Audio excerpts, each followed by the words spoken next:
Hello दोस्तों, hi, welcome to wifi study live ISPCS. सब लोगों का बहुत बहुत स्वागत है मेरी क्लास में। आप लोगों को पता है किस टाइम आपका आंसर राइटिंग होता है, और मैं रोज ऑब्जर्व भी करता हूँ। आंसर राइटिंग के बाद भी आपके सेशन के साथ जुड़ता हूँ ताकि आप लोगों को वो कमियां भी बताऊं जो यहाँ पर छूट जाती है। मेरे बारे में सब लोग जानते हैं। शबलू, कई सालों से आप लोगों के साथ जुड़ा हुआ हूँ। कलाम सर के नाम से आप जानते हैं। 7 साल से ज्यादा का experience, economics, polity, answer writing में लंबे समय का अनुभव, और आप लोगों के साथ डिस्कस कर रहा हूँ। तो ये मेरे बारे में थोड़ा सा इंफॉर्मेशन। दूसरी इंफॉर्मेशन एनसीईआरटी बैच के बारे में। जब एनसीईआरटी बैच के बारे में बात करते हैं तो आप लोगों को पता चलता है कि कंप्लीट फाउंडेशन बैच, जहां पर जीरो से बेसिक से आप अपनी चीजों को देखते हैं, अच्छी चीजों को कवर करते हैं, तो ये एक अच्छा बढ़िया मौका है कि आप अपने आप को एक बेहतर आस्पेक्ट में लेकर चले।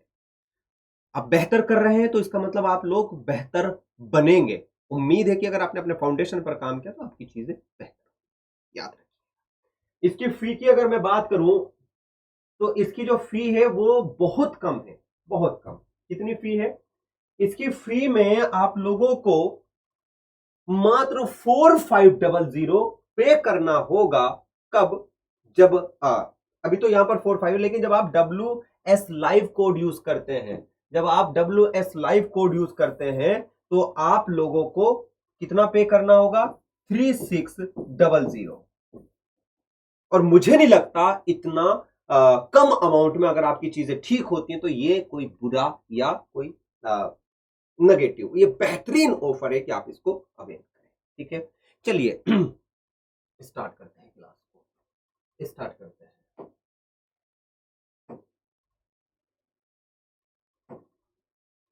ठीक है ना?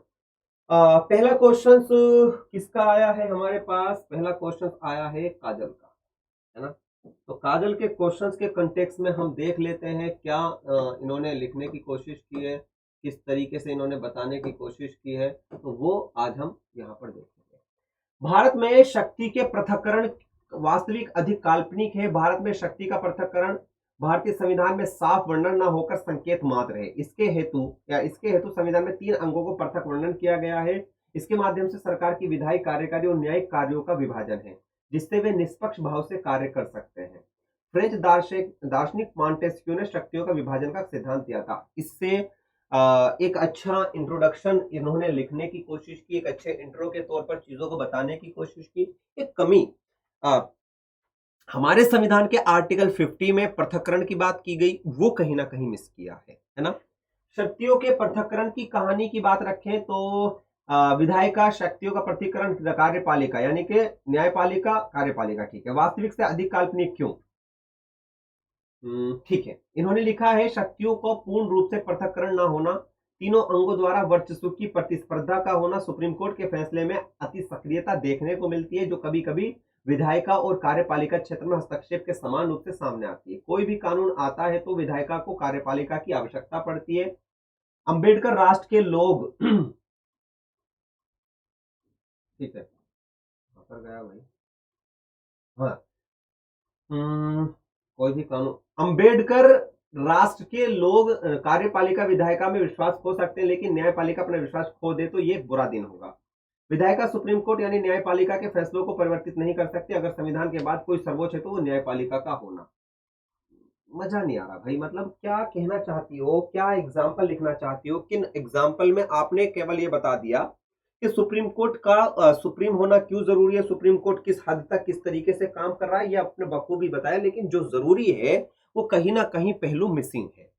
सर्वोच्च न्यायालय ने लगातार न्यायिक समीक्षा की शक्तियों को मान्यता दी है। विधायिका, कार्यपालिका की शक्तियों का पृथक्करण है, लेकिन सुप्रीम कोर्ट न्यायिक समीक्षा के अंतर्गत इनके फैसलों और नीतियों के परिवर्तन की बात कर सकता है। कार्यपालिका का तानाशाही होने से रोकना आदि सुप्रीम कोर्ट के ही कार्य है। तो मतलब सुप्रीम कोर्ट ही सुप्रीम होना चाहिए। कैन वी से यह सुप्रीम कोर्ट ज्यादा पावरफुल है? कैन वी से क्वेश्चंस की डायरेक्शन केवल सुप्रीम कोर्ट के कंटेक्स्ट में चली गई। 3 शक्तियों के मध्य शक्ति का प्रतिकरण तो है, लेकिन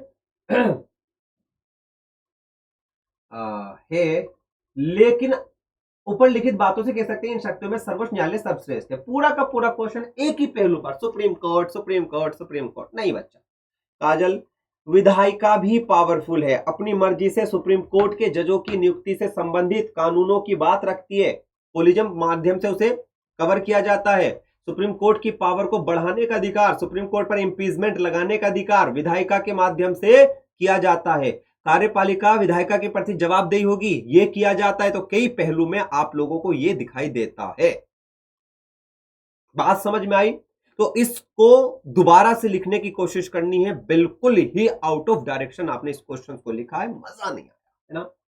करने का उद्देश्य लोगों के जन कल्याण, स्वतंत्रता की रक्षा आदि करना। यह शक्तियों के निरंकुश होने से बचाता है और विकेंद्रीकरण को बढ़ावा देता है। लोकतंत्र के आधारभूत स्तंभों में एक है, ताकि सामाजिक, राजनीतिक, आर्थिक और सांस्कृतिक रूप से लोगों के जीवन। ये बढ़िया लिखा है। कंक्लूजन तो अच्छा है, कंक्लूजन अच्छा है, लेकिन कंक्लूजन के अलावा कोई भी पॉइंट मुझे अच्छा नजर नहीं आया। 10 नंबर के सवाल की अगर मैं बात करूं तो 10 नंबर में से, ठीक है, बहरहाल 10 नंबर में से 2 नंबर, समझ सकते हैं कितना, 2 नंबर ही आपको मिलेंगे, 2 नंबर, ठीक है। तो not happy with this question. आगे बढ़ते हैं।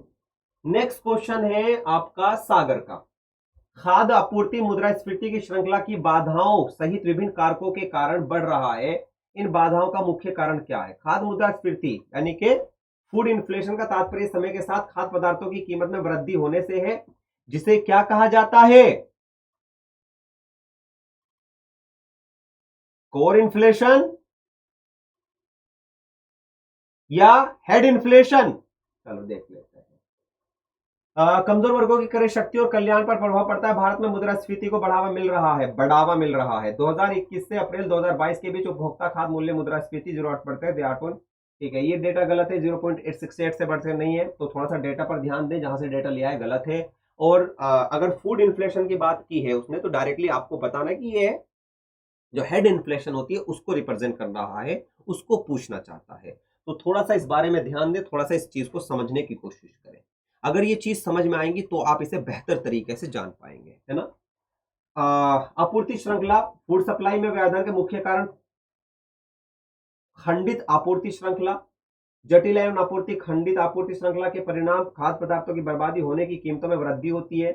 जलवायु संबंधी कारक, अत्यधिक तापमान तथा वर्षा खाद्यान्न के उत्पादन और ऊपर पर प्रतिकूल प्रभाव पड़ता है। वैश्विक कारक, खाद्य मुद्रास्फीति में वैश्विक कारकों से भी प्रभावित हो सकती है, जैसे कोविड-19 की महामारी। बढ़िया। अपर्याप्त कोल्ड स्टोरेज और वेयर हाउसिंग की सुविधाएं, वेयर हाउसिंग, ठीक है, बहुत बढ़िया, बहुत बढ़िया। आपूर्ति श्रृंखला की बाधाओं को दूर करने के तरीके, संरचनागत बाधाओं को दूर करना, बाजार एकीकरण को बढ़ावा, बढ़ावा नहीं भाई, फंड फोंट शब्द सही बनाए, जलवायु परिवर्तन के प्रति अनुकूल को बढ़ावा देना, ठीक है। और कंक्लूजन में, भारत में खाद्य मुद्रास्फीति का कारण बनने वाली आपूर्ति श्रृंखला संबंधी बाधाओं को दूर करने के लिए एक व्यापक दृष्टिकोण आवश्यक बनाने की आवश्यकता है। शब्दों की बनावट पर बहुत काम करना जरूरी। ग्रामीण ढांचे में निवेश के माध्यम से फसल के बाद नुकसान को कम करना, इन उपायों को लागू करके भारत अपनी आपूर्ति श्रृंखला में सुधार कर सकता है और खाद्य कीमतों पर मुद्रास्फीति के प्रभाव को कम कर सकता है। बहुत बढ़िया, बहुत बढ़िया सागर, बहुत अच्छा लिखा है, लेकिन कुछ चीजों में सुधार करना बाकी है, कुछ चीजों में सुधार करना जरूरी है। तो इस तरीके से चीजों पर काम करोगे तो बेहतर कर पाओगे। अगर मैं मार्क्स की बात करूं तो शब्दों की बनावट मुझे पसंद नहीं आई है, डायग्राम मिसिंग है, थोड़ा सा और काम करो, थोड़ा सा और जोर लगाओ। आज के क्वेश्चंस में मेहनत दिखी है, पॉइंट टू पॉइंट दिखे हैं सारी चीजें, लेकिन कमियां, फोंट, ये सब चीज, तो 30% मार्क्स, 15 में से 5, कितने?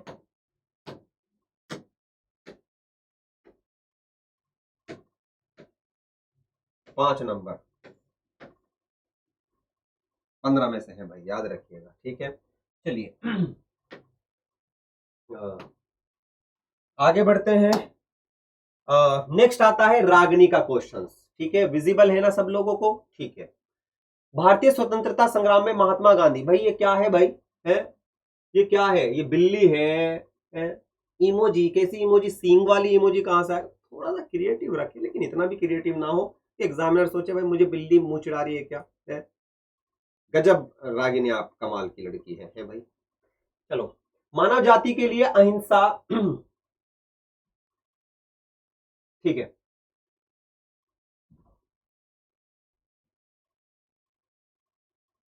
ठीक है, मानव जाति के लिए, ओके ये हमारा नहीं होना चाहिए, ठीक है। मानव जाति के लिए अहिंसा के माध्यम से हिंसा के बाहर निकलना। मोहनदास करमचंद गांधी का जन्म 2 अक्टूबर 1869 को पोरबंदर में हुआ था। 1891 में उन्होंने इंग्लैंड गलत लिखा है, से बैरिस्ट्री गलत है पास करके वकालत भी लिख सकते थे, और पहले राजकोट में और फिर मुंबई में वकालत करने लगे थे। ठीक है। भारत का राजनीतिक मंच पर 1919 से 1948 तक एक प्रकार छाए रहे और इस युग का भारतीय इतिहास में गांधी युग कहा गया। गांधी जी के सत्य और अहिंसा का संदेह। इंट्रोडक्शन कोई खास अच्छा नहीं लगा, थोड़ा सा और बेहतर करने की कोशिश करो। रागिनी अच्छा कर रही हो, अच्छा करो तो और बेहतर करने की कोशिश करो। महात्मा गांधी ने सत्य और अहिंसा को अपने सपनों या सपरों की नवीन समाज के आधार बनाया। सपरों है क्या लिखा है, अपने सपनों की नवीन समाज नहीं। हर बात को कहने के कंटेक्स्ट में देखो कि आप उसे कैसे कह रहे हो, क्या कहना चाहते हो, किस तरीके से चीजों को लिखना चाहते हो, तो वो बहुत मायने रखता है। नहीं तो इसमें आप मार खा जाएंगे, है ना। उसके बाद आगे बढ़ते हैं। उन्होंने यंग इंडिया नामक पत्रिका में लिखा था,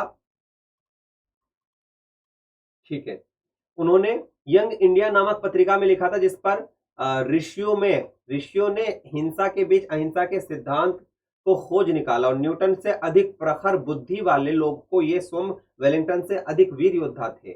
इस तरीके की गांधी जी ने सत्य और अहिंसा को अपना हथियार बनाया। देखो डाटा आपके पास बहुत अच्छा है, डाटा में मुझे कोई दिक्कत नजर नहीं आ रही है, लेकिन थोड़ी सी जो सबसे बड़ी कमी मुझे दिख रही है कि जो बात आप कहना चाहती है उसके लिए शब्दों का चुनाव गलत है। तो शब्दों का चुनाव थोड़ा सा सही करने की कोशिश करो, शब्दों के चुनाव पर काम करो, तब था शायद आपके क्वेश्चंस में और बेहतर हमें चीजें देखने को मिलेंगी।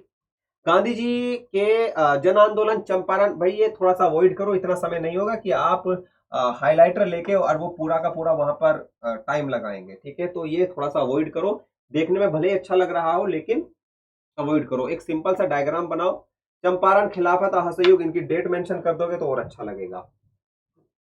गांधी जी के रचनात्मक कार्य। गांधी जी के नेतृत्व में फ्रांस कांग्रेस ने रचनात्मक कार्यक्रमों को बहुत बढ़ावा दिया। वे केवल राजनीतिक स्वतंत्रता ही नहीं चाहते थे, अपितु जनता की आर्थिक, सामाजिक और आत्मिक उन्नति चाहते थे। इस भावना को उन्होंने ग्राम उद्योग संघ, ठीक है, गोरक्षा संघ बनाए। गांधी जी ने नशाबंदी के लिए और हिंदू मुस्लिम एकता के लिए भी काम किया।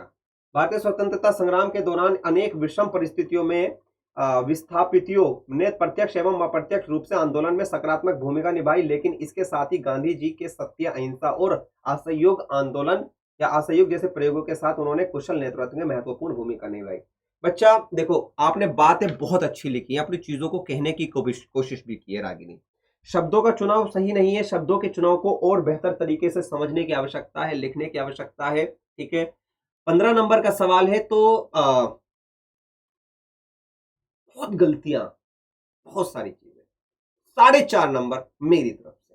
ठीक है, मेहनत की है दिख रही है, लेकिन अभी और ज्यादा इस पर काम करना बाकी है, और ज्यादा इस पर चीजें करनी होगी। ठीक है, जितना मजा आना चाहिए था उतना मजा नहीं आया। मीनाक्षी विजिबल है, हाँ ठीक है। खाद्य मुद्रास्फीति का अर्थ समय के साथ साथ खाद्य पदार्थों की कीमत की वृद्धि होने से है। इस बुद्धि से गरीब और कमजोर वर्ग की क्रय शक्ति पर प्रभाव पड़ता है। इस वृद्धि से उनकी वास्तविक आय कम हो जाएगी। सितंबर 2021 से लेकर 2068 से बढ़कर 8, अच्छा ठीक है, ये हकीकत में डाटा है, वर्तमान में 7% रहने वाली है। देखो ये चीज जो आपने यहाँ पर लिखने की कोशिश की है, जिस तरीके से आप यहाँ पर बता रहे हैं चीजों को, वो एक अच्छा पहलू है, लेकिन इसके साथ साथ इस बात का भी खास ख्याल रखो कि इंट्रोडक्शन में जब मुद्रास्फीति की बात की गई है, इन्फ्लेशन की बात की गई है, तो उस इन्फ्लेशन के कंटेक्स्ट में आपको उन चीजों पर ध्यान देना है जो कि हेड इन्फ्लेशन को रिप्रेजेंट करता है। तो इसे हेड इन्फ्लेशन के कंटेक्स्ट में क्या, जब भी खाद्य पदार्थों की कीमतों में वृद्धि होती है उसे हेड इन्फ्लेशन कहा जाता है, जिसमें सभी प्रकार की चीजें शामिल हैं। इस तरीके से अपने इंट्रो को शुरू कर सकते हैं। लेकिन वैसे ये भी, ये जो डाटा वाली बात है ये बहुत अच्छी लिखी है, और यही चीज आपके किसने लिखी थी, सागर ने। आपूर्ति श्रृंखला में मुख्य बाधाएं, वैश्विक कारक, कोविड-19, रूस यूक्रेन, कोविड-19 वाला चला गया है तो, लेकिन फिर भी अभी इसे आप मान सकते हैं। जलवायु का विपरीत परिवर्तन बढ़िया है, वर्षा का, तापमान का बढ़ना, अपर्याप्त कोल्ड स्टोरेज व वेयर हाउसिंग, आवागमन, वितरण की समस्या, कृषि क्षेत्र में विविधता, गैर कृषि पे ले लेने। ठीक है, कहीं ना कहीं ऐसा है कि आप लोगों ने दोनों ने जो क्वेश्चंस के आंसर को पढ़ने से पहले होमवर्क किया है वो दोनों का लगभग लगभग सेम है, और दोनों ने अपनी बातों को बताने के लिए जो एग्जाम्पल यूज किए है वो ठीक है, अच्छी बात है। उसके बाद आगे बढ़ते हैं। खाद्य मुद्रास्फीति की प्रभावित करने वाले कारक बहुत है, मुख्य रूप से मांग पक्ष और आपूर्ति पक्ष है। आपूर्ति पक्ष ही आपूर्ति श्रृंखला है, फूड सप्लाई, फूड चेन। अगर किसी भी सप्लाई चेन, अगर किसी भी देश में मांग ज्यादा मजबूत है, मांग पक्ष ज्यादा मजबूत है तो आपूर्ति पक्ष कमजोर है, तो वहां की अर्थव्यवस्था मुद्रास्फीति होगी। भारत में लॉजिस्टिक की गुणवत्ता बहुत ही चुनौती भरी है, बंदरगाहों को सही से विकसित न होने की लागत बढ़ जाती है और माल के हस्तांतरण में देरी होती है। आपूर्ति श्रृंखलाओं को बाधा दूर करने के तरीके, जलवायु परिवर्तन में जलवायु से संबंधित सूचना किसानों को देना, जैसे किसान कॉल सेंटर, बुनियादी ढांचा, कोल्ड स्टोरेज, गैर कृषि बाजार का एकीकरण करना, आपूर्ति श्रृंखला में बिचौलियों को कम करके किसानों को किसान उत्पादक संगठन, अनुबंध खेती आदि के लिए प्रेरित करना। जब किसान प्रत्यक्ष रूप से अपनी वस्तुओं को उत्पादक उपभोक्ताओं को बेचेगा तो लागत वापस आएगी। मवेशियों के लिए चारा, ठीक है। खाद्य मुद्रास्फीति को रोकने के लिए मजबूत आपूर्ति श्रृंखला बनाना जरूरी है। बेहतर भंडारण, परिवहन और किसानों के लिए बाजार पहुंच पाना, ठीक है, ठीक है, ठीक है, बढ़िया, बहुत बढ़िया, ठीक है। मीनाक्षी लिखा अच्छा है। इन बच्चों ने, मतलब इन लोगों ने एक तो करंट का एग्जाम्पल है, टमाटर के प्राइस का एग्जाम्पल नहीं मेंशन किया, तब जबकि उसे लिखा जा सकता था। अगर उसे लिखते तो और बेहतर क्वेश्चंस में आ सकता था, लाइक ग्रीन चिली का प्राइस, टमाटर का प्राइस, दूध का प्राइस बढ़ रहा है, क्या कारण है, सप्लाई साइड के साथ प्रॉब्लम है, या जमाखोरी जैसी चीजें, तो वो कहीं ना कहीं मिसिंग है। मतलब इस क्वेश्चंस को मेरे देने का मकसद ये था कि आप इसे करंट के साथ कनेक्ट करके लिखेंगे, और करंट का कोई पहलू, जो एक स्टैटिक पोर्शन इन्होंने दिखाया बढ़िया है, लेकिन करंट वाला पहलू कहीं ना कहीं मिसिंग किया है। तो मार्क्स जो है इनके आज भरपूर तरीके से काटे हैं मैंने, क्योंकि मुझे इनके इंट्रो में हेड इन्फ्लेशन वाला कंटेक्स्ट क्या है वो भी पूरी तरीके से मिसिंग नजर आया। तो थोड़ा सा और ज्यादा बेहतर करने की कोशिश करो मीनाक्षी, तुमसे मुझे उम्मीद और एक्सपेक्टेशन ज्यादा होती है कि तुम चीजों को सही तरीके से लिखोगे। नेक्स्ट क्वेश्चन है किसका, भाई नाम लिख दिया करो, भाई बिल्कुल लिख दिया करो, कई बार कह चुका हूं, कई बार। भारत में शक्ति का पृथक्करण वास्तविक से अधिक काल्पनिक है। शक्ति का पृथक्करण एक मौलिक कार्य जो सभी राज्यों में किया जाता है। आधारभूत रूप से राज्य 3 कार्य होते हैं, विधायक, क्रियान्वयन और न्याय। 1900 मास्टेग्यू द्वारा प्रतिपादित है और इसका विभाजन के रूप में किया जाता है, कार्यपालिका, विधायक, न्यायपालिका के रूप में। भारत में शक्ति का पृथक्करण का लाभ लोकतंत्र का मूल व्यक्तित्व स्वतंत्रता है। शक्ति का पृथक्करण सिद्धांत मूल कारण ही व्यक्तिगत स्वतंत्रता की रक्षा करना है।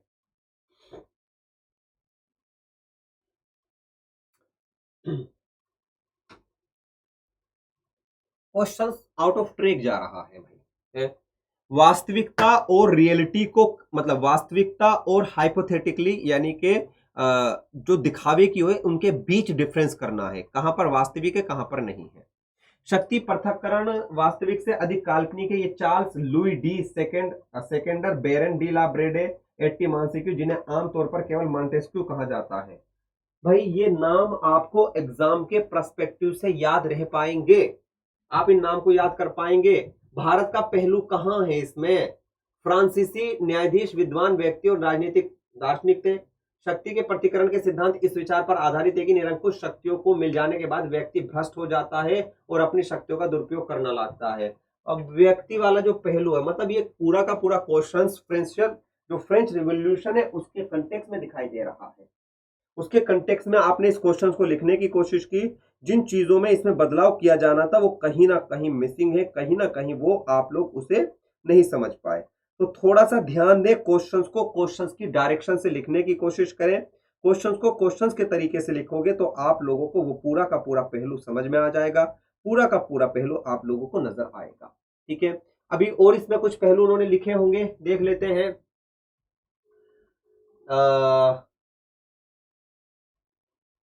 ठीक है, करने लगते हैं। नहीं भाई मजा नहीं आया बच्चे, थोड़ा सा इस पर ध्यान देने की कोशिश करें। ठीक है, 10 नंबर का सवाल है तो बहुत सारी कमियां, बहुत सारी चीजें जिनको ठीक करना, जिनको बेहतर करना जरूरी है। ठीक है, तो जो मैं क्वेश्चंस में एक्सपेक्टेड था मेरा, वो कुछ भी कहीं पर भी पूरा नहीं हुआ।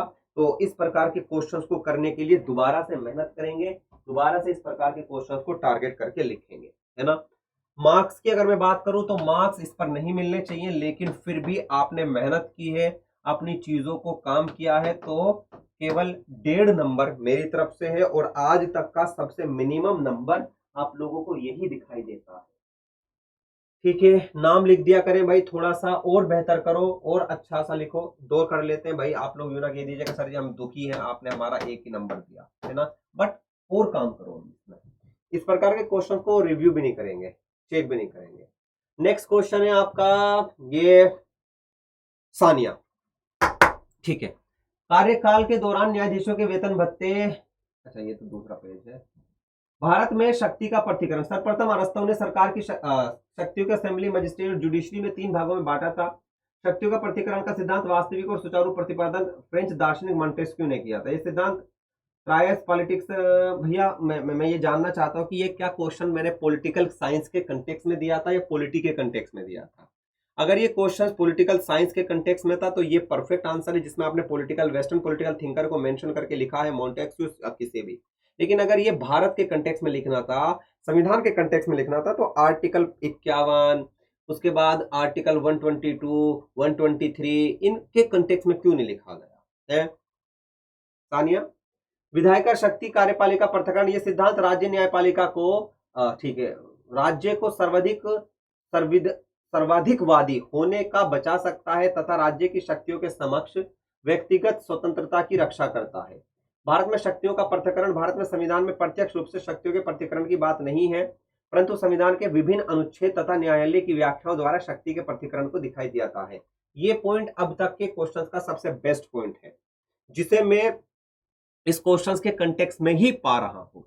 भारतीय विधिक प्रावधान तथा शक्ति पृथक्करण, भारतीय संविधान में यह वर्णन है कि संसद के समस्त विषयों पर चर्चा हो सकती है, परंतु न्यायाधीश के कर्तव्य निर्वहन में किए गए आचरण की चर्चा संसद के अलावा विधिक में नहीं होगी। भारतीय संविधान के आर्टिकल 105 और 194 में संसदीय विशेषाधिकार के उल्लंघन में की गई कार्यवाही न्यायिक हस्तक्षेप मनाही है। बढ़िया, देखो यहां पर भी इन्होंने अपनी बात को सही से लिखने की कोशिश की, अपनी बात को यहां पर बताने की कोशिश की। ठीक है, बहुत बढ़िया।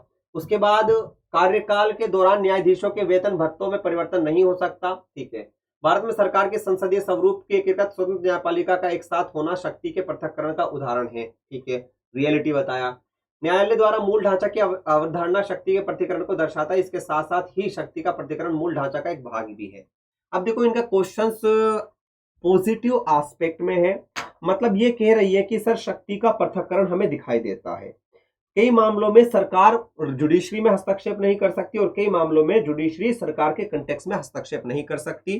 तो ये जो बताना चाहती थी उसको मैं पूरी तरीके से स्वीकार करता हूं और कहीं ना कहीं इस क्वेश्चन की कुछ डिमांड को इन्होंने पूरा जरूर किया है, बट शुरुआत बिल्कुल खराब से की है, तो वो काम की मतलब उसे भी ठीक करना है। यद्यपि व्यवहारिक रूप से शक्तियों का विभाजन संभव नहीं है, यह हमें समझना होगा कि शक्तियों के विभाजन सिद्धांत का 3 अंगों का एक दूसरे के संबंध में रखना। ठीक है, अतः शक्ति का विभाजन का आशय यह है कि सरकार के 3 अंगों को एक दूसरे के क्षेत्र में अनुचित हस्तक्षेप से बचते हुए देश के सामाजिक, राजनीतिक और आर्थिक न्याय की स्थापना की ओर कदम बढ़ाना है। जो इन्होंने बात लिखने की कोशिश की, जिस एंगल से इन्होंने अपनी बात बताने की कोशिश की, रियलिटी इससे अलग है। रियलिटी इससे अलग है। आमतौर पर शक्तियों के पृथक्करण की कहानी जिस तरीके से इन्होंने बताई वो कुछ हद तक तो सही है, लेकिन कई मामलों में जुडिशरी न्यायपालिका यानी कि एग्जीक्यूटिव और कार्यपालिका दोनों को डपट देती है। रिसेंटली मणिपुर का केस का एग्जांपल जस्टिस जो आपके चंद्रचूड़ जी हैं, उन्होंने कहा कि अगर सरकार मणिपुर पर कोई एक्शन नहीं लेती तो हम लेंगे। ये क्या है? ये जुडिशियल एक्टिविज्म का एग्जांपल है, ये जुडिशियल ओवररीच का एग्जांपल है। That is against the total separation of power, ये टोटल शक्ति का पृथक्करण। Also in Indian constitution there is a concept where there is a article 50 where it is clearly mention separation of judiciary from executive, यानी कि न्यायपालिका के कार्यों में कार्यपालिका किसी भी प्रकार से हस्तक्षेप नहीं करेगी, कार्यपालिका काउंसिल ऑफ मिनिस्टर पूरी तरीके से। तो पृथक्करण के कंसेप्ट है, लेकिन इंपीचमेंट के माध्यम से जुडिशरी के जजों को हटाना, उनके मॉडल जो भी कंडक्ट है उस पर चर्चा करना, जुडिशरी के जजों का अपॉइंटमेंट राष्ट्रपति के माध्यम से किया जाना, ये इसके अगेंस्ट हो जाता है। Executive is directly responsible to the legislature, it is a feature of parliamentary form of government, ये भी आपके शक्ति के पृथक्करण के खिलाफ बात करता है। तो इन्होंने जो लिखा वो पॉजिटिव एस्पेक्ट है, लेकिन इसे नेगेटिव एस्पेक्ट में भी दिखाना था। तो थोड़ा सा इस पर ध्यान दें, थोड़ा सा इसे बेहतर करने की कोशिश करें। जितना इसे बेहतर समझने की, पढ़ने की कोशिश करेंगे, उतना आप लोगों को दिखाई देगा उतना आप लोग इस पर काम कर पाएंगे। बात समझ में आई एकदम? इसमें कोई कंफ्यूजन किसी बच्चे को, इसमें कोई कंफ्यूजन किसी बच्चे को नहीं होना चाहिए। ठीक है, चलिए मार्क्स की अगर मैं बात करूं तो शक्तियों के पृथक्करण वाला 10 नंबर का सवाल है। ठीक है, तो थोड़ा सा इन्होंने मेहनत जरूर की है, लास्ट में आके जरूर इन्होंने अपनी चीजों को लिखने की कोशिश की है, तो मेरी तरफ से ज्यादा नंबर इनको दिए गए हैं, 40%, 4 नंबर। अगला क्वेश्चन है, हो गया कि ये क्या मानने के कारण सरकार को कृषि सब्सिडी जारी रखनी चाहिए। कल का क्वेश्चन है, सरकार को कृषि सब्सिडी देना जारी रखना चाहिए क्योंकि कभी भी इस प्रकार के स्टेटमेंट नहीं लिखे भाई, ऐसा करना चाहिए नहीं करना चाहिए, आप पहले कारण बताएं। मतलब आपसे पूछा जाए ध्यान दीजिएगा कि क्या आपको लगता है कि भारत डिक्टेटर राज्य बनता जा रहा है? तो हाँ मैं ऐसा मानता हूं, नहीं मैं ऐसा नहीं मानता हूं, नहीं, इस तरीके से स्टेटमेंट की शुरुआत नहीं करनी है, याद रखिए। सरकार को कृषि सब्सिडी देना जारी रखना चाहिए क्योंकि भारत में खेती और जोखिम भरा व्यवसाय है। इसके अलावा अधिकांश किसान इतने गरीब हैं कि बिना सब्सिडी के वे खेती नहीं कर सकते। ठीक है, भारत में खेती कृषि सब्सिडी जारी रखनी चाहिए। सामाजिक न्याय की बात करता है, अधिकांश किसानों की आय का स्तर बहुत कम है। कृषि सब्सिडी का प्रयोग फसलों के पैटर्न पर वांछित दिशा में बदलने के लिए किया जा सकता है। ठीक है, ठीक है, भारत में ग्रामीण विकास और आजीविका सुरक्षात्मक बड़ा मुद्दा है। भारत की कार्यशील जनसंख्या लगभग 50% कृषि पर निर्भर है। ऐसी स्थिति में हमें इस पर काम करना होगा। ठीक है, और इसका बाकी का पोर्शन कहाँ है भाई? क्या यहीं तक है? इसका दूसरा पोर्शन कहाँ है भाई?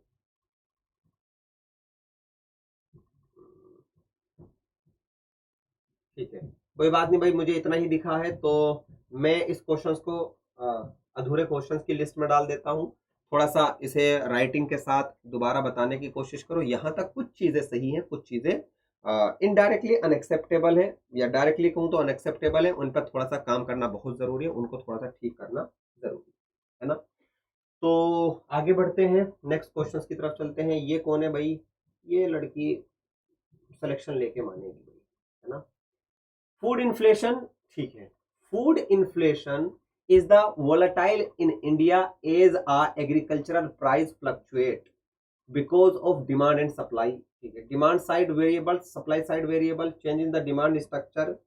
इंट्रो भाई, आप इंट्रो में इसे हेड इन्फ्लेशन कोर इन्फ्लेशन के साथ क्यों नहीं कनेक्ट कर रहे? आपके दिमाग में हेड इन्फ्लेशन वाला पहलू क्यों नहीं समझ आ रहा कि सर इसे हेड इन्फ्लेशन के साथ कनेक्ट किया जा सकता है, कोर इन्फ्लेशन के साथ कनेक्ट किया जा सकता है? वो पहलू आप लोग क्यों नहीं दिखाना चाहते? I just want to know क्यों क्यों क्यों है? चलिए, change in the output of the productivity सीख है। Main reason behind the supply chain disruption, fragmented supply chain, ठीक है, एक्सेप्टेड है, बढ़िया है, बहुत अच्छा लिखा है यहाँ पर। उसके बाद इनएडिक्वेट शॉर्टेज, ठीक है, cold storage of warehouses, ठीक है, एक ही पहलू में दिखाने। Climate factor, adversely effect of the proportion of the yield of the food grade, ठीक है, ग्लोबल फैक्टर बताने की कोशिश की, और एक डायग्राम। ये जो चार्ट इन्होंने बताया कि फूड इन्फ्लेशन, एक सेकेंड, डायग्राम उल्टा लग रहा है भाई मुझे, है क्वार्टर S0 से S1 की तरफ गया तो यहां से ये बढ़ती हुई दिखी है।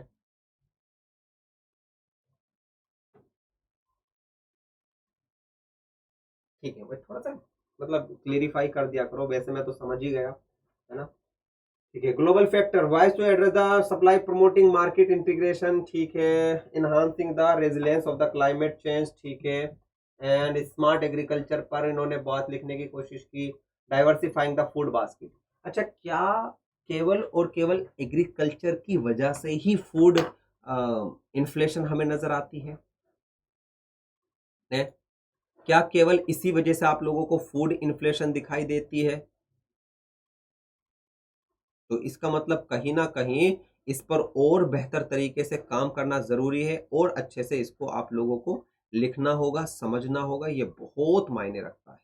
आप लोगों के लिखने का, समझने का तरीका ही आप लोगों को दूसरे लोगों से बेहतर करेगा, दूसरे लोगों से अलग दिखाएगा। तो ये बहुत बहुत जरूरी है, बहुत ज्यादा। ठीक है, इसमें कोई कंफ्यूजन नहीं होना चाहिए। आगे बढ़ते हैं, मार्क्स की अगर मैं बात करूं तो 15 नंबर का सवाल है। India needed push through long pending legislation, ठीक है, ठीक है, liquidity debts continue the handles, ठीक है। कंक्लूजन अच्छा लिखा है, 4L की बात इन्होंने लिखी है, 4L को बताने की कोशिश की, तो ये एक अच्छा इनिशिएटिव, एक अच्छा तरीका मैं कह सकता हूँ अपनी बात को कहने का, अच्छा है। लेकिन कुछ एस्पेक्ट उपासना इकोनॉमिक्स के ऑप्शनल की बच्ची हो तो आपका क्वेश्चन परफेक्ट होना चाहिए, और परफेक्शन कहीं ना कहीं मिसिंग है। लिखा बहुत बढ़िया है लेकिन मिसिंग है, ठीक है। तो 15 नंबर का सवाल है, तो 15 में से 6 नंबर कुछ और बेहतर करो, कुछ और दिखाने की कोशिश करो। हैंड राइटिंग अच्छी है, कोई दिक्कत नहीं है, अच्छा मतलब करोगे इसके कंटेक्स्ट में। ये है भाई सुमेधा आर्या जी होंगी ये, है ना, हाँ। इनका तो राइटिंग ही भैया, दुनिया भर की सभी अर्थव्यवस्थाओं में मुद्रास्फीति अब तक उच्चतम स्तर पर बनी हुई है, ठीक है। भारत में खाद्य मुद्रास्फीति बहुत तेजी से बढ़ रही है, वर्तमान समय में भारत की मुद्रास्फीति नई के 4.9 जो दिसंबर 2022 में 4.19, ठीक है। हाँ, ये देखो, ये डेटा एक्सेप्टेबल है कि 2023 में 4.99% है, दिसंबर 2022 में 4.19% है, और कुछ बच्चों ने 7.1% के आसपास, ठीक है। और उपासना का डेटा भी मिसिंग है। मुद्रास्फीति समय के साथ खाद्य पदार्थों की कीमत में वृद्धि होना, ये बढ़िया है। वैश्विक कारण यूक्रेन युद्ध, जनसंख्या, मुद्रा, ठीक है, बार बार लॉकडाउन का लगना, ओके, पुराना क्वेश्चन पहुंच गया। खाद्य उत्पादों की जमाखोरी, भूमि शोषण, ठीक है, जलवायु संबंधी कारक, आवागमन संबंधी मुद्दे, बढ़िया है, कोई दिक्कत नहीं है, इसे अच्छी बात अपनी इन्होंने कहने की कोशिश की। उसके बाद इन्होंने मुद्रास्फीति में बाधाओं के उपाय, खंडित इनपुट कीमतों में वृद्धि, अप्रत्यक्ष करों में वृद्धि, कच्चे तेल में कीमतों में उतार चढ़ाव, ठीक है। आरबीआई द्वारा बढ़ाई गई ब्याज दर, कृषि क्षेत्र में कम वृद्धि, मुद्रा का मूल्य ह्रास, ठीक है। उपाय, बुनियादी ढांचे को मजबूत करना, जलवायु परिवर्तन, दोनों को अलग अलग लिखो, ठीक है। बचत को प्रोत्साहन करना, ठीक है। उसके बाद इन्होंने क्या लिखा, चावल पर निर्यात शुल्क, भारत में मुद्रास्फीति को कम करने के लिए सरकार द्वारा चलाई गई पहल, ये सबसे अच्छा है भाई, ठीक है। इनके क्वेश्चंस का हर पहलू अच्छे से एक्सप्लेन किया जाता है, बहुत अच्छे से बताने की कोशिश करती है, और आप लोगों को दूसरों के मुकाबले इनके क्वेश्चंस में कुछ और बेहतर चीजें भी नजर आ रही होंगी। सुमेधा बहुत अच्छा बच्चा, बहुत बढ़िया कर रहे हैं, सॉरी मैम, बहुत अच्छा कर रहे हैं, है ना। उसके बाद भारत में खाद्य मुद्रास्फीति का कारण बनने वाली आपूर्ति श्रृंखला संबंधी बाधाओं को दूर करने के लिए एक व्यापक दृष्टिकोण अपनाने की आवश्यकता है। ओके, भोजन जीवन के लिए एक बुनियादी आवश्यकता है, थोड़ा सा ये लिखा है, लेकिन आपने कौन रेस्पॉन्सिबल है, कहाँ से पता चला, फूड इन्फ्लेशन कौन कैलकुलेट करता है, क्या डेटा, थोड़ा सा उस पर भी ध्यान दो, है ना। 15 नंबर का सवाल है, लेकिन अपनी बात को बाखूबी इन्होंने बताया है, तो इनको इंट्रो पार्ट में इनका भी थोड़ा सा मिसिंग था, ठीक है।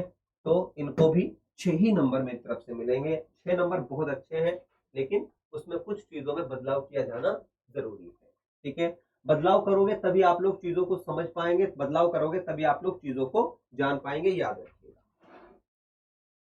आगे बढ़ते हैं, नेक्स्ट क्वेश्चन की तरफ मूव कर लेते हैं भाई। ठीक है, हो गया, डबल आगे था क्या क्वेश्चन, और ये कैसे उल्टा भेज रखा है इन्होंने, ठीक है। ये क्वेश्चन है सोनम सिन्हा का, इन्फ्लेशन, ठीक है। Inflation means the buying and capacity decrease due to the rise of the cost, and the food reflection means in the price of the food commodity, rise price in the, ठीक है। Reason of the food inflation, labor, transportation, population cost, climate change, land exploitation, rise in the cost of production, MSPs, ठीक है, बढ़िया है। Short में इतने कम शब्दों में अपनी बात को पूरी तरीके से इन्होंने कहा है, तो ये बड़ी अच्छी बात है, बहुत बहुत अच्छे से इन्होंने अपनी बातों को कहने की कोशिश की। Main reason behind supply chain disruption in India, inadequate the cold storage, warehousing facility, climate factor बताने की कोशिश की, ग्लोबल फैक्टर इन्होंने बताने की कोशिश की। उसके बाद इन्होंने पॉपुलेशन के राइजिंग की बात रखी, some ways to deal with the supply with chain problem, use of tool boost efficiency, supply chain issue highlight, make product changes, build more cold storage, improve customer services, government scheme related to production, प्रधानमंत्री संपदा योजना, अंत्योदय योजना। कोई भी बच्चा बस मुझे ये जानना है भाई, मुझे आप लोगों से जानना है कि प्रधानमंत्री किसान संपदा योजना, ये अन्नपूर्णा योजना, ये सब चीज government scheme to food processing, ये पॉवर्टी एलिवेशन प्रोग्राम है, पॉवर्टी, है ना। सोनम देखो, जो बात आपने यहां पर बताने की कोशिश की, ये पॉवर्टी एलिवेशन प्रोग्राम के साथ कनेक्ट होते हैं, और वर्तमान सिनेरियो में अंत्योदय अन्ना योजना कहां है भाई, है वर्तमान में फूड इन्फ्लेशन हो रही है, तो किसी भी बच्चे ने वो पहलू लिखने की कोशिश नहीं की कि सरकार सब्सिडाइज प्राइस पर आप लोगों को इनसे संबंधित चीजों को देती है, इनसे संबंधित चीजों को समझाती है। सरकार सब्सिडाइज रेट पर टमाटर दे रही है, तो वो पूरा का पूरा मिसिंग है। Investing in rural infrastructure, reducing past harvest losses through the improved sortage and processing facility, upgrading transportation system and enhancing market access for farmer। ठीक है, by implementing the measure India can significantly improve its supply chain efficiency, reduce food wastage and ये ठीक है, ये ठीक है, लेकिन फिर भी बहुत सारी कमियां हैं चीजों में। शब्दों की जो लिमिट है वो भी कम लिखी गई है। ठीक है, पर कुछ बेहतर है, कुछ अच्छा है, पहला पार्ट अच्छा लिखा है, लेकिन कुछ और ज्यादा इस पर इम्प्रूव करना, बेहतर करना जरूरी है। जब तक इम्प्रूव और बेहतर नहीं होगा तब तक आपके मार्क्स कम ही आते रहेंगे। ठीक है, चलिए नेक्स्ट क्वेश्चन है भैया, ये किसका है? ये हमारी पूजा का है। पूजा, ठीक है, what are the reason believe that the government of should continue with agriculture subsidies? The economists who are the favor of the subsidies because of the government should continue to grant agriculture subsidies because in India farming are rising a risky business. Also the majority of farmers are so poor, so without subsidies they will not able to afford input required for the farming। बहुत बढ़िया। Agriculture subsidies, agriculture production incentive or discount, it is an incentive given to the farmer to increase the production। Different type of subsidies, free facility, electricity, discounted facility, electric, ठीक है, rationales for subsidies, ठीक है, compensate for the high cost of the transport from port to factory to farms that raise the cost of input, improve the soil quality of combat soil degradation, ठीक है, make input affordable to farmer who can not buy them, owing the poverty, lack of the access of the credit, incapacity to ensure against the crop losses। Subsidy in agriculture means providing some important input to the farmer at concessional rate। ठीक है, concessional rate मतलब कम rate पर, that much is the lower than its market rate। Subsidy bring about the equality। अच्छा, इन्होंने देखो यहाँ पर अपने क्वेश्चंस में रेशनल बनाने की बात रखी, क्यों जरूरी है ये भी बताने की। पहले पार्ट में बताया कि सब्सिडी क्यों दी जा रही है, दूसरे में बताया कि इसे सब्सिडाइज करने में रेशनलाइज किया जाए। ठीक है, और उसके बाद मेकिंग बेसिक नेसेसिटीज, ठीक है, to prepare the foundation of the various economic sector, ठीक है, farm subsidies from about 2% India's GDP, the total input subsidy perform 18%।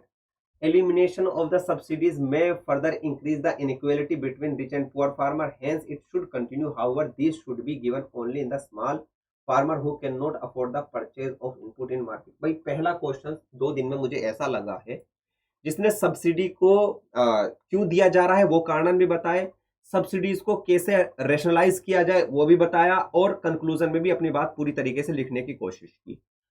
Perfectly questions को डील किया गया। मैं बेहतर तरीके से इस क्वेश्चंस के कंटेक्स्ट में खुश हूं कि आपने अपनी बातों को लिखा है।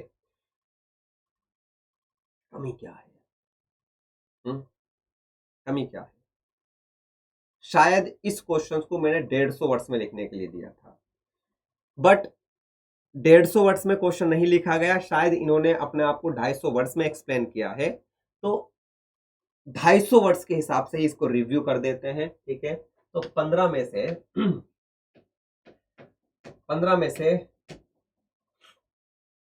7.5 नंबर हाईएस्ट हैं। अभी तक हर चीज को इन्होंने बाखूबी डील किया है। कोई भाई नियम मत कहना सर आपने डिस्क्रिमिनेट किया है, सबको 10 में से दिए थे और इन्हें 15 में से दिए हैं। ठीक है, 150 नंबर में था, अच्छा 250 ही लिखा है। देखो, the separation of power model of the government which power to distribute between among the various unit governance vibrate democratic of the poor, demarcation of the power. ठीक है, okay, the principle of separation of power state that the executive, legislature and the judiciary power of the government should be divided into different branches and not concentrated in one। This department should be separated and distinct because of the corrupting nature of the power। It of the body made the if the body that made the cows could also enforce them the adjudicable district। ठीक ठीक ठीक ठीक है, okay, अभी तक इन्होंने reality okay बताई। Okay, power in other words must be checked और it will be abused, and it is important to be imperative for the smooth function of the vibrant democracy in India। Constitution of the separation of power in provided under Article 50। ठीक है, the separation of power important because of the providing orbital system, ठीक है। Judiciary pronouncement upholding, ठीक है। Kesavananda Bharati case held that the amending power of the parliament is limited, is subject to the basic structure constitution, ठीक है। So any amendment violating the basic structure will be declared unconstitutional. Check and balance, the strict separation of power that was behind this doctrine is still valid. The separation of power doctrine is also intended to improve the energy, ठीक नहीं, question track से बाहर गया। पूछा गया कि वास्तविकता और रियलिटी कहां पर दिखाई पड़ती है, क्या वास्तविकता हमारे संविधान में है और रियलिटी में क्या ऐसा हो रहा है। तो वास्तविकता मतलब हाइपोथेटिकली नहीं हो रही है, काल्पनिक है, लिखी जरूर गई है। आपके हिसाब से पूरी तरीके से सेपरेशन ऑफ पावर को आपने जस्टिफाई किया कि हाँ होनी चाहिए, है, रियलिटी में है, नहीं है। जुडिशरी दबाव में काम करती है, मीडिया दबाव में काम करता है, एग्जीक्यूटिव दबाव में काम करता है, लेजिस्लेचर कंट्रोल करती है, कई मामलों में लेजिस्लेटर। नोटबंदी कर दी, खुद का फैसला था, किसी ने कुछ नहीं कहा। सुप्रीम कोर्ट ने कहा कि हम मणिपुर का केस देखेंगे, कोई कुछ कहने को तैयार नहीं है। सुप्रीम कोर्ट ने फटकार लगा दी, क्या कर रहे, मजाक कर रहे हैं क्या भाई, ठीक है। तो क्वेश्चंस आउट ऑफ ट्रैक गया है, इसे रीअटेम्प्ट करोगे तो शायद बेहतर लिख पाओ, ठीक है। मार्क्स की बात करूंगा, ठीक है। पहली बात 10 नंबर में लिखना था तो 10 में से ही मार्क्स दूंगा। और क्वेश्चंस अधूरा है, अधूरे का इन द सेंस कि जो लिखना चाहिए था कहीं ना कहीं आपने तारीफ बताई, समझाई कि हाँ ऐसा होना चाहिए, ऐसा होना चाहिए, लेकिन रियलिटी उससे अलग आप लोगों को दिखाई देती है, ठीक है। नेक्स्ट आता है आपका भाई, ये कौन है, ये सुमेधा ही होगी, ठीक है। शक्ति का पृथक्करण, भाई अगर किसी और का हो तो बता दीजिएगा। ऐतिहासिक पृष्ठभूमि दृष्टि से शक्ति का पृथक्करण 18वीं शताब्दी के फ्रांसीसी विचारक मॉन्टेस्क्यू के नाम के साथ जोड़ा जाता है। सिद्धांत का प्रतिपादक का श्रेय राजनीतिक विज्ञान के जनक अरिस्टो को जाता है। सबने एक ही बात लिखी है। सरकार के 3 शक्तियों के व्यवस्थापिका, कार्यपालिका और न्यायपालिका को अलग अलग कार्य करने की स्वतंत्रता का नाम शक्ति का पृथक्करण का सिद्धांत है, ठीक है। उसके बाद विधायिका की परस्पर शक्तियां, न्यायपालिका के साथ महाभियोग, न्यायाधीशों को हटाना, ठीक है। कार्यकारी के साथ, ठीक है, ठीक है, ठीक है। राष्ट्रपति पर महाभियोग अपने विशेषाधिकारों के उल्लंघन की व्यक्ति को दंडित कर सकता है। कार्यपालिका की परस्पर व्यापी शक्तियां न्यायपालिका के साथ, ठीक है, इन्होंने बताया है। देखो शब्द इतने ज्यादा इन्होंने खर्च किए हैं, जबकि इस क्वेश्चन में इस तरीके से लिखने के अलावा अगर आप एक एक एग्जाम्पल करके बताते कि भैया शक्तियों का पृथक्करण केवल दिखाई देता है नहीं, केवल और केवल सरकार की तरफ से हस्तक्षेप होता है, जुडिशरी की तरफ से हस्तक्षेप होता है, तो और ज्यादा चीजों को लिखा जा सकता था, ठीक है। ओवरलैपिंग की जुड़ी समस्याएं, निमंत्रण और संतुलन, कानून का शासन, उपयोगिता, समस्याएं क्या है, शक्ति का संचय, विकास और प्रतिकूल, ठीक है। मनमानी पर अंकुश, उपयोगिता भी बता दी, ये भी बता दिया, ठीक है। मैं एक्सेप्ट कर लेता हूं कि इन चीजों को उन्होंने किसी और कंटेक्स्ट में बताया। पृथक्करण का संविधान, भाई आधे आधे अधूरे कहां से लिखा गया, इसे कहा न्यायपालिका की परस्पर शक्ति विधायिका के साथ, अच्छा ये पेज 2 था, पेज 3 बाद में लिखा गया। सुमेधा देखो, जो आपने डेटा और कंटेंट रिप्रेजेंट किया है वो बड़ी अच्छी बात है। ऐसा डेटा और कंटेंट आसान नहीं होता, लेकिन सवाल ये है कि क्या ये सब चीजें आप एग्जामिनर में, एग्जाम हॉल में कम समय में लिख पाएंगे? क्या आपके लिखने का जो पहलू होगा, जो आपके बताने का पहलू होगा, वो परफेक्टली होगा? नहीं। इसका मतलब आप उन चीजों पर प्रैक्टिस करें जिनको आसानी से लिखाया जा सकता है। भारत में शक्ति के पृथक्करण का सिद्धांत केवल लिखित तौर पर दिखाई देता है, वास्तविकता इससे बिल्कुल अलग है। में या ऐसे कुछ एग्जाम्पल दिखाई देते हैं जहां पर हमें शक्ति के पृथक्करण का पूर्णतः उल्लंघन नजर आता है। पहला, एग्जीक्यूटिव डायरेक्टली विधायिका के प्रति जवाबदेह है, जो कि संसदीय प्रणाली का फीचर है, शक्ति के पृथक्करण का उल्लंघन होगा। सुप्रीम कोर्ट के जजों की नियुक्ति राष्ट्रपति के द्वारा की जाती है, जबकि उनका जो रिमूवल है वो संसद के महाभियोग के माध्यम से होता है। तो इसका मतलब संसद के महाभियोग की प्रक्रिया सुप्रीम कोर्ट को कर्टेल करने के लिए है। सुप्रीम कोर्ट किसी भी कानून को नल एंड वॉइड घोषित कर सकता है, परंतु वर्तमान में सुप्रीम कोर्ट के द्वारा अपनी पावर को एक्सट्रीम लेवल पर यूज करना, जिसे जुडिशियल सक्रियता यानी कि न्यायिक सक्रियता या जुडिशियल रिव्यू के कंटेक्स्ट में देखते हैं, तो जिसमें वो विधायिका और एग्जीक्यूटिव को डायरेक्टली टारगेट करता है। ये 3 पॉइंट ही आपके पूरे क्वेश्चन को जस्टिफाई कर रहे थे। मिसिंग है, और मिसिंग है तो उसका परिणाम आपको लिखना बहुत कुछ है, इससे फर्क नहीं पड़ता। लिखना कितना बेहतर लिखा गया है वो ज्यादा मायने रखता है। वर्ड लिमिट क्रॉस की गई है तो थोड़ा सा इस पर भी काम करना है, थोड़ा सा इसको भी देखना है। तो फिलहाल इसका मैं 2.5 प्लस 1 आधा यानी कि 3 नंबर में इस पे अलॉट करूंगा। तो थोड़ा सा और ज्यादा बेहतर करने की कोशिश करो। अपनी बात को लिखने से पहले सोचो कि किस चीज में, किस कंटेक्स्ट में उसको लिखा जाना जरूरी है। स्वतंत्रता प्रारंभिक वर्षों में भारत के खाद्यान्न में भारी कमी का सामना कर रहा था, क्योंकि भारत एक कृषि प्रधान देश है, इसकी आबादी भी ज्यादा है। ठीक है, आबादी ज्यादा थी, खाद्य पदार्थ बन गया आधुनिक। ठीक है, भारत खाद्यान्न मूल्य समिति 19 पर भारत की सरकार किसानों को सुविधा के लिए विभिन्न कृषि आदानों पर सब्सिडी की योजना शुरू करी। इरिलेवेंट है, ये नहीं होना चाहिए, सीधा सब्सिडी को एक्सप्लेन करना था, नहीं लिखा गया। भारतीय सरकार किसानों की सहायता के रूप में 40% सब्सिडी प्रदान करती है, एक प्रकार का प्रोत्साहन है, ये स्टार्टिंग पॉइंट हो सकता था लेकिन नहीं। कृषि उपकरण राजस्थान, ठीक है ठीक है ठीक है, ये बड़ा अच्छा पॉइंट इन्होंने बताने की कोशिश की है। ठीक है, ये मैं एक्सेप्ट कर लेता हूं। तो यहां पर कुछ क्वेश्चंस सही तरीके से इन्होंने दिखाने का, बताने का कोशिश किया है। उसके बाद जारी रखने के कारण भारत में कृषि सब्सिडी भरा सामाजिक न्याय को लागू करने में सहायक है, जिसके माध्यम से निम्न वर्ग के किसानों को आर्थिक सहायता मिलती है। आधुनिक कृषि उपकरण खरीदने के लिए हालत मजबूत किया जा सकता है। भारत में ग्रामीण विकास आजीविका सुरक्षा लगभग 50% से अधिक जनसंख्या कृषि पर आधारित। हाल ही के दालों में मोटे अनाजों में प्रोत्साहन के लिए सरकार को एक अहम कदम भी राष्ट्र सहायता के द्वारा किया जा रहा है। हाल ही में बजट 2022-23 में सब्सिडी के रूप में सूक्ष्म सिंचाई विकास का इंजन, मील का पत्थर साबित होगा। ठीक है, अच्छा देखो बढ़िया, ये वाला पेज अच्छा लिखा है। 150 वर्ड्स बाकायदा पूरे तरीके से टारगेट किए गए हैं, डायग्राम भी है, लेकिन आउट ऑफ कंटेक्स्ट क्वेश्चंस यहाँ पर गया है। मतलब जिस क्वेश्चंस को जिस तरीके से बेहतर किया जाना था, वो क्वेश्चंस उसी तरीके से चीजों को मिस कर रहा है। ये बड़ा